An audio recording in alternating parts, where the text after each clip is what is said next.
Oh no, he did it again. Now you got to understand something. We are going to find dozens of lies about Bill O'Reilly. And this whole "I served in 4 wars with a pen" was the beginning. It's the tip of the iceberg. So we've got a whole new lie now. Remember his book, Killing Kennedy? Now, he's talked about this a lot. Now, he actually did some decent investigations of the Kennedy killings way early in his career. You should actually give him some credit for that, and some reporters talk about that. Now, let me tell you about the one guy in particular that he's talking about in this particular case, and then show you the wonderful lie that he weaved here, okay? So the guy we're talking about is George de Mohrenschildt. He was a Russian immigrant, basically, who befriended Kennedy assassin Lee Harvey Oswald and testified before the Warren Commission investigating the Kennedy assassination. On March 29th, 1977, the same day he was contacted by the House Select Committee on Assassinations, he committed suicide at his daughter's home in Florida. Now, this guy's story is super interesting. He's a guy connected to the CIA that knows Lee Harvey Oswald. Why would he know him, right? And O'Reilly makes that point, too. And on the day that he's called to testify, he kills himself. Fascinating story. You don't have to embellish that, right? But O'Reilly can't help himself. So he injects himself into the story. Get a load of this from his book. In March of 1977, a young television reporter at WFAA in Dallas began looking into the Kennedy assassination. As part of his reporting, he sought an interview with a shadowy Russian professor who had befriended the Oswalds upon their arrival in Dallas in 1962. The reporter traced George de Mohrenschildt to Palm Springs, Florida, and traveled there to confront him. At the time, de Mohrenschildt had been called to testify before a congressional committee looking into the events of November 1963. As the reporter knocked on the door of Mohrenschildt's daughter's home, he heard the shotgun blast that marked the suicide of the Russian, assuring that his relationship with Lee Harvey Oswald would never be fully understood. By the way, that reporter's name is Bill O'Reilly. That's from his own book. You are such a goofball and such an obvious liar. Now, I'd never read that portion of his book before because I got news for you, I never read any of his books. Okay, but if I had, I would have been like, no, you were not there. If you were there, that would have been a huge story. You're a reporter. You don't think you would have covered that for your station after you went to go investigate? They pay you to go from Texas to Florida. The guy gets shot while you're outside his door, and you never filed a report on that? What a horrible lie. What a sad, ridiculous lie. So, all right, let's break it down for you guys. Now, we go to former WFFA reporters and anchors who weighed in on this story. We start with Tracy Rowlett, who worked with O'Reilly at the time. Quote, Bill O'Reilly's a phony. There's no other way to put it.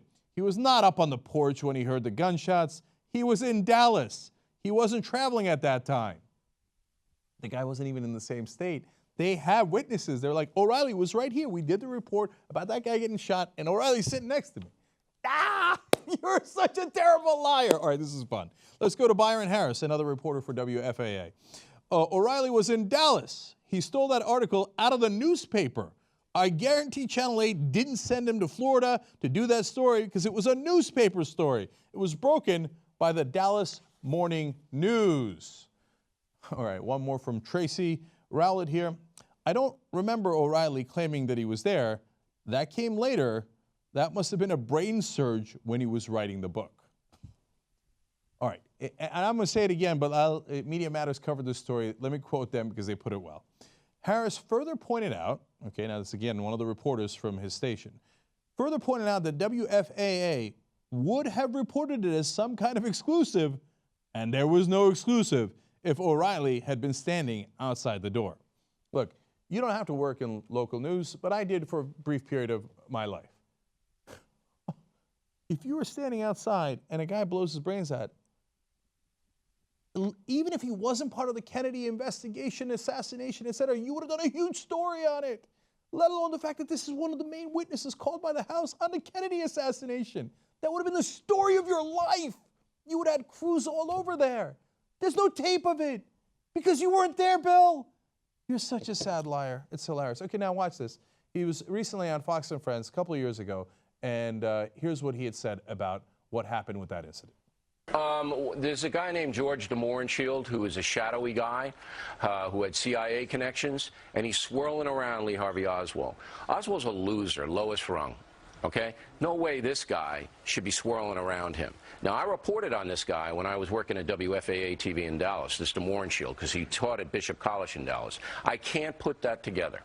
Now, I chased de Mohrenschildt to Florida, and I was about to knock on the door where he was, his daughter's house, and he blew his brains out with a shotgun. Really? Oh, my goodness. I mean, it's hilarious how he runs over the rest of Fox News. If somebody's sitting with me and they say, oh, I witnessed that, I'd be like, really? That's kind of amazing. And you chose not to cover that until you wrote your book? Fascinating. Okay. Now, it turns out there's one other witness against Bill O'Reilly, and that's Bill O'Reilly. Gaetan Fonzi was a reporter who'd been chasing this story, and it turns out there's an audio of Bill O'Reilly calling him. Now, the audio has not been released, but there are people who are reporting that they heard the audio, okay? Now, you don't need that as part of the story. It's a fun little add-on. But it's from 1977, and O'Reilly calls this Fonzie guy and asks him how this guy, Mohrenschildt, died. Why would you have to ask him how he died if you were there at the scene? All right, still not convinced? Well, okay. Then hello to planet Earth. Anyway, I'll give you more.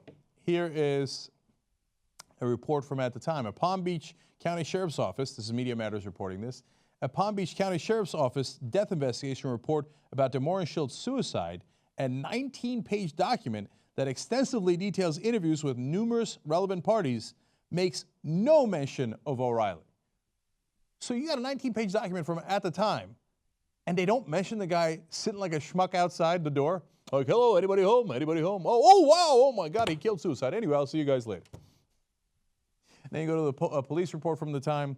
At the time of the shooting, he was alone in the house except for two maids who said they did not hear the shot. Even the maids inside the house don't hear the shot. How the hell did O'Reilly hear it from outside the door? He wasn't there! He wasn't there! Even if you're the biggest O'Reilly, sycophant there is, and you love him, and you hold on to an O'Reilly doll at night to rock yourself to sleep, you can't believe this story.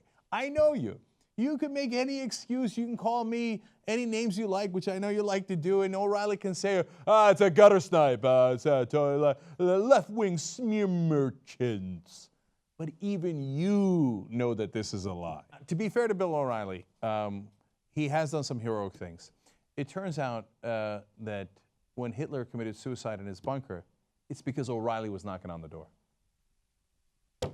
So now that we know, though, I feel much better about it. Sorry, Bill. I didn't mean to, be a smear merchant against your heroism.